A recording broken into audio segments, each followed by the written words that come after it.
This is my hometown, Williams Lake, British Columbia. Population less than 11,000, close to nothing, and surrounded by nothing, except for beautiful, pristine nature. Mexico with the motorhome was a wild adventure, but growing up here has given me a love for nature that is really only found in the north. This summer, the borders are open. I am embarking on my first real Alaskan adventure.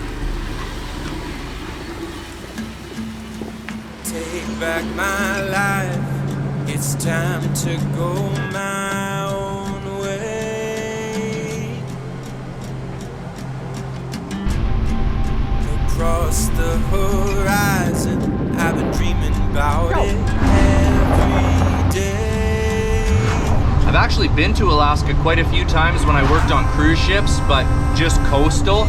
I definitely want to do some boat adventures, but it'll be cool to see some interior as well, and on my own terms.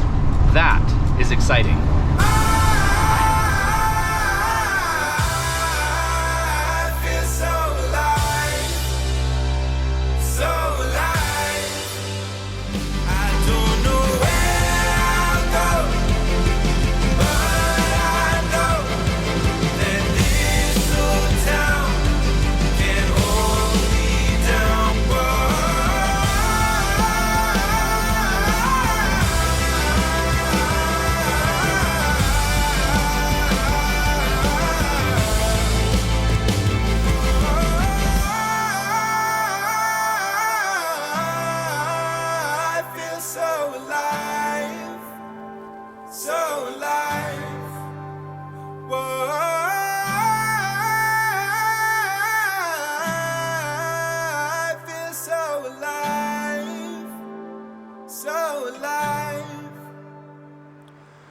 Travel day number 1 was a very long day. We made it just south of Terrace, British Columbia. And the reason I'm choosing to do a similar route to last year is because after doing the Baja Peninsula, I realized now how much of this really special stuff I didn't share with you guys. Now this year, I know exactly what places I want to go to. I know how long it takes to get there, and I know where I can stay. I didn't share any of my camp spots last year on the channel. For example, this one I'm staying at right now, right on the Skeena River. This is not a campground. You don't have to pay to stay here.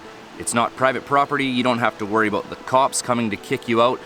And this is what it's like traveling in northern Canada, British Columbia and the Yukon. I can't wait to share all of this with you guys, but we have some more miles to put on today, so let's whip it.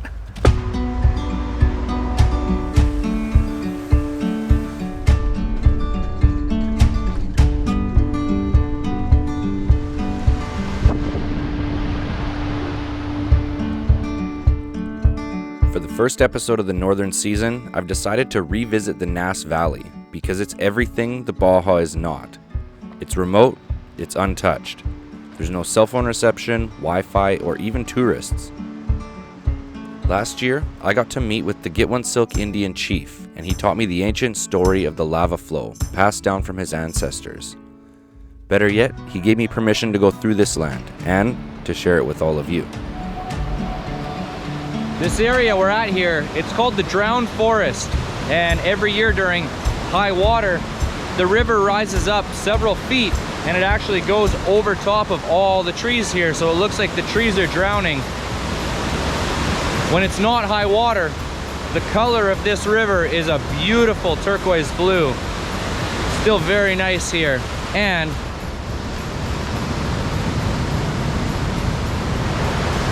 the prickly currants are in season and they're delicious.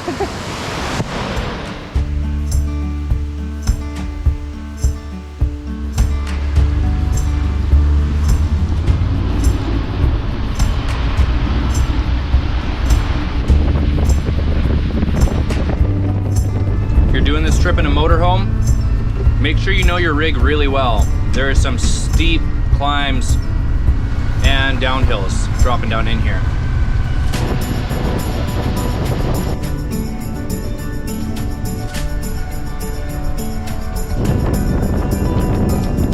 Here we go, last hill dropping down into Kincolith.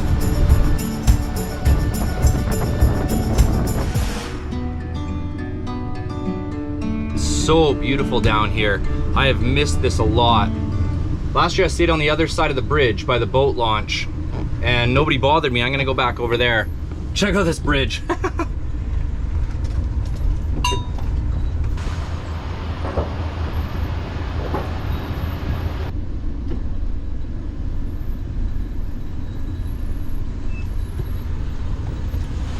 Look at that water.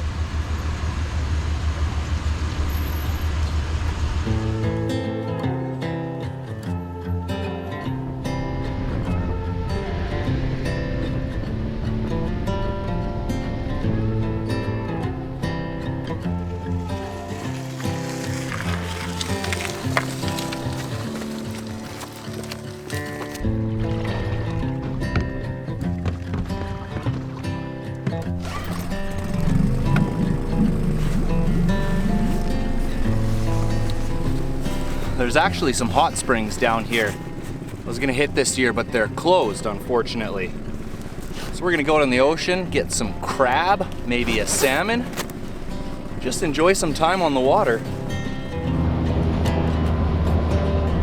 After all my planning and preparation and spare parts and equipment and everything, drove all the way out here and I forgot crab bait.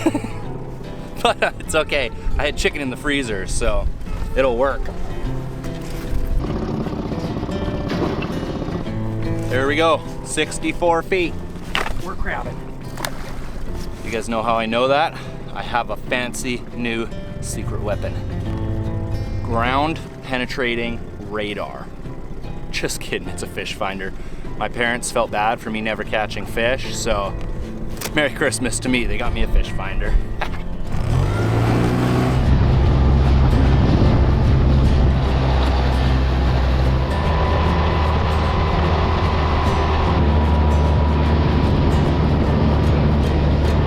So high right now, that's why the ocean's all murky like this. It's just silt coming down the Nass River.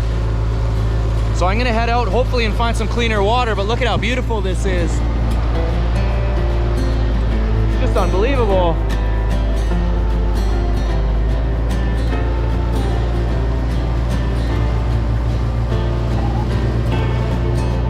Let's head out and find some better water.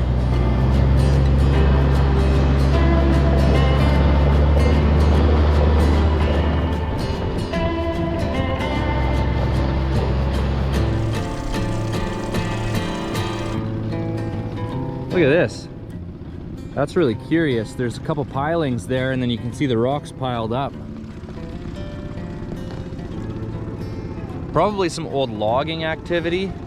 I'm not sure if the forest wasn't so thick I'd go in there and take a look, but I think it'd be hard pressed to find anything in there. I can see something iron up here. Actually, I can tell from here it's a flywheel off of a steam engine. I'm way too curious. I gotta pull the boat up and check it out.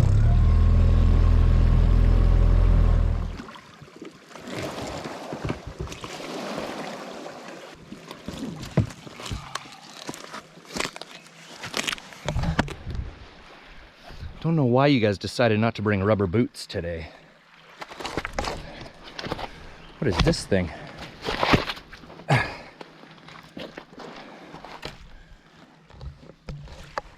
This is a tiny little moose shed. Wow.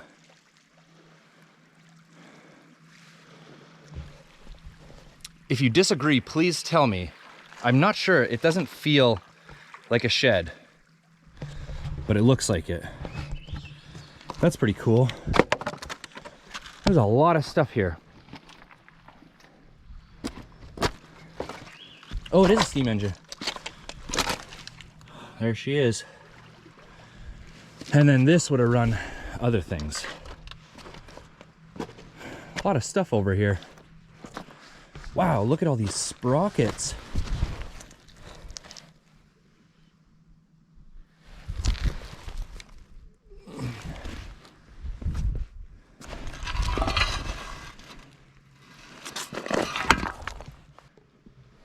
I can see from here, like I was saying, this forest is so thick we won't be able to do a whole lot in here, but I can see there's an awful lot hidden just in the forest right here.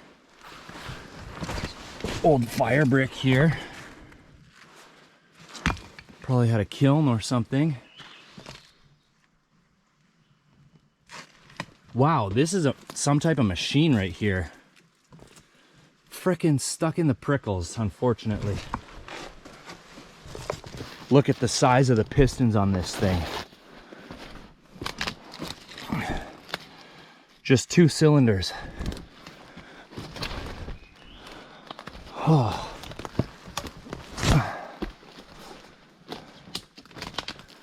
I haven't the slightest idea what this thing could be.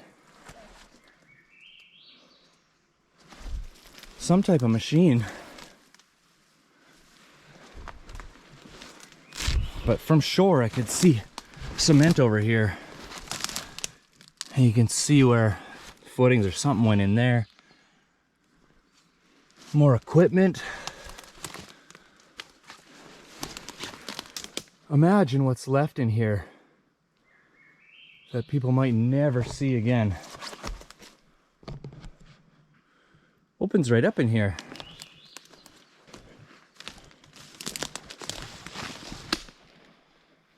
It's not the biggest discovery of my life, but best of the year yet. Salmonberry. Okay. So, this is the first structure we found that's wood. I almost stepped right past it, but I saw this iron. I would assume just a foundation to a building, but you'd think there'd be more left.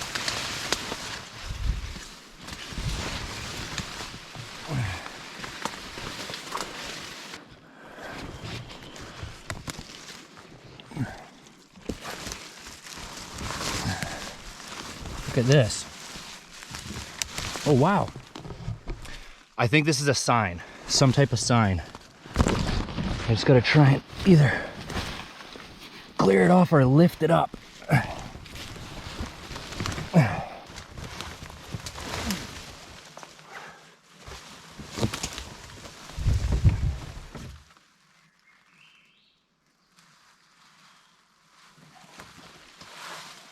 You guys are going to lose it.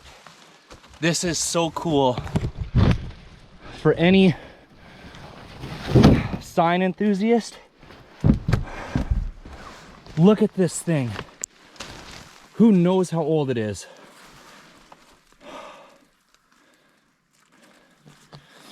Imperial. That's amazing. This thing has been sitting out here for decades. If anyone has any idea about this, please let me know. It's hard mounted onto this piece of tin in the back. Could have been on anything, who knows? What an exciting discovery that was. I find so much iron junk. When I started clearing the dirt off that and could see the paint, oh, just amazing. And I can see a glass bottle here, stuck in the bush. How strange. It says Japan.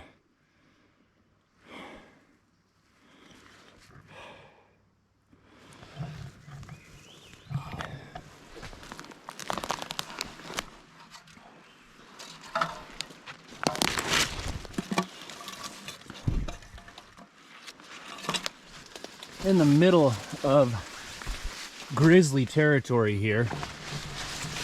I didn't anticipate coming ashore, so I didn't bring the gun or bear spray or anything.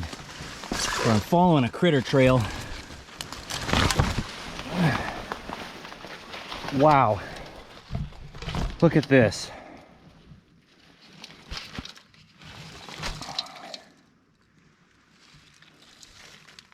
Just made a cool find here. It's a little bit too buried to get out, but look at this. It's an old 2-person handsaw. Where I'm walking right now, it's perfectly flat along this hill. I'm wondering if this was possibly the old road or a rail line. This is a handle off of a pot, and there's a root growing right through it.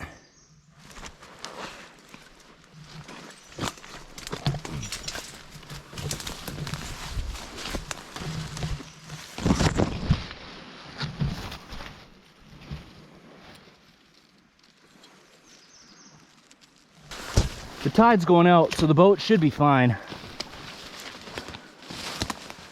My life is pretty much based on should-be's anyways. Look at that, still got some good whiskey in her.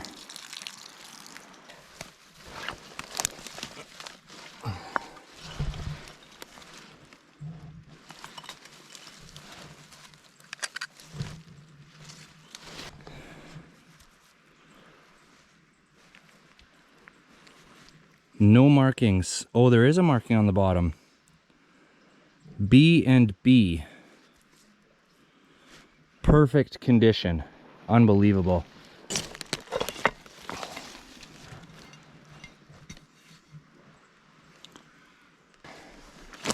Just want to get this up somewhere. This is a whole boot. The leather's in remarkably good condition. There is the remains of an old safe right here. Nothing in it, it's rotted right out. But down here, I can see some more things.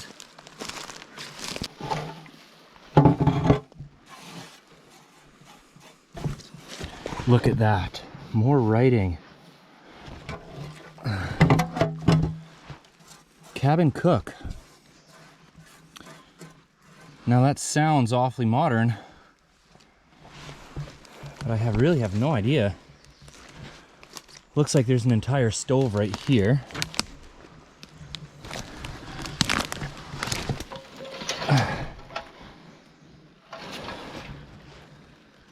Anybody know what this is? Looks to me like maybe a fire extinguisher. Not sure. Another really neat little cup. Ooh, look at that one. Might not catch a salmon today.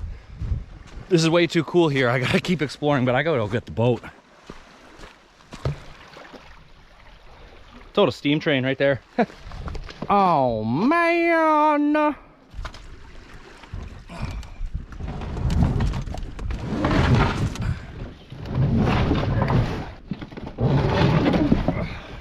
Wow, that was awesome.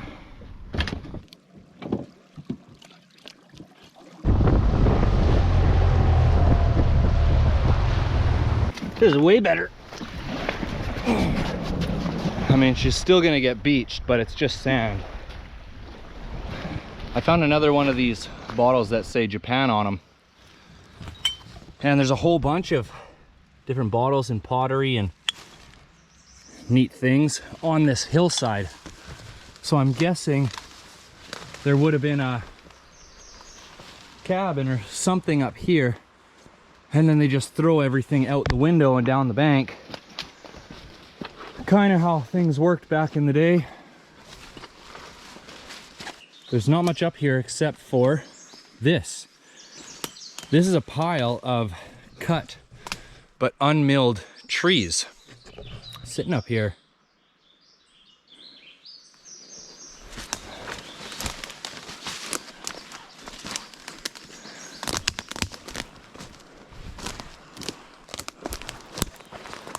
Wow. How freaking spooky does this place look? Sweet.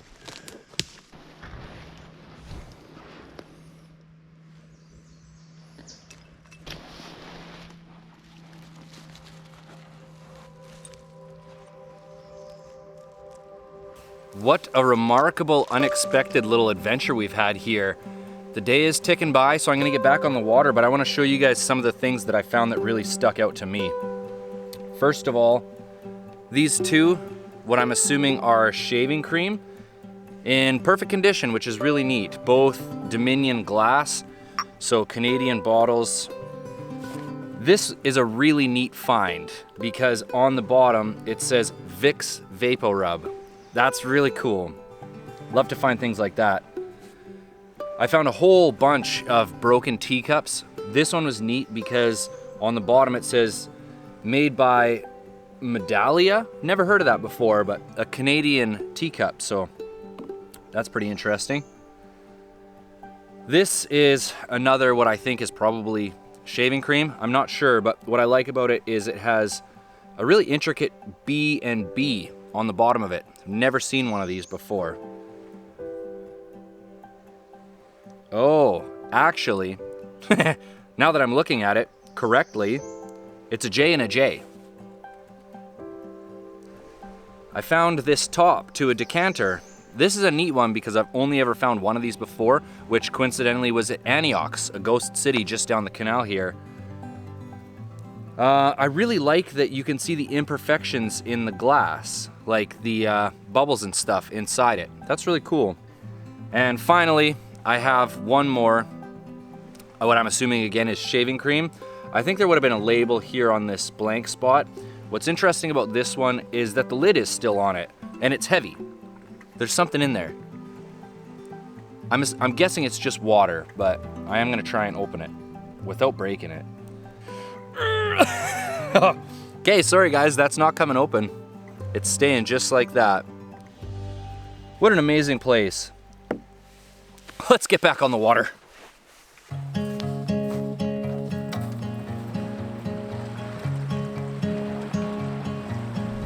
Well, I'll be honest with you guys, it was quite the ordeal getting the boat back on the water, and the wind is really starting to pick up. But I'm just gonna kind of cruise along here and watch the fish finder for a while. At this point, usually I just start dragging lures. Now, I'm gonna find the fish, then catch them. The wind is starting to pick up pretty quick here, and I can see out in the middle of the channel, it's beginning to whitecap, so we're just gonna start heading back to play it safe. Fingers crossed we'll have crabs in the trap. It'd be great to have a nice early crab dinner. Wow! I have missed crabbing in British Columbia. Oh my God, look at the size of that Dungeness. I can hardly believe the size of this freaking Dungeness crab. Look at him, he's so big.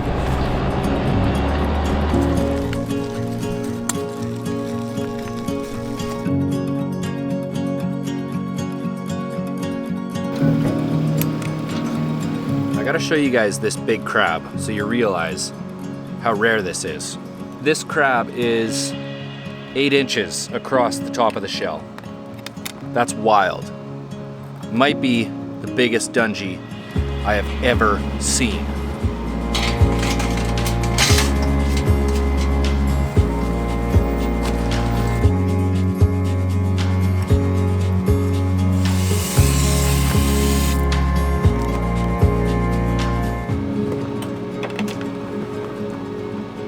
I'm not gonna make you watch me eat all this because you're gonna get super jealous, but I'm about to spend the next 3 hours eating nothing but crab.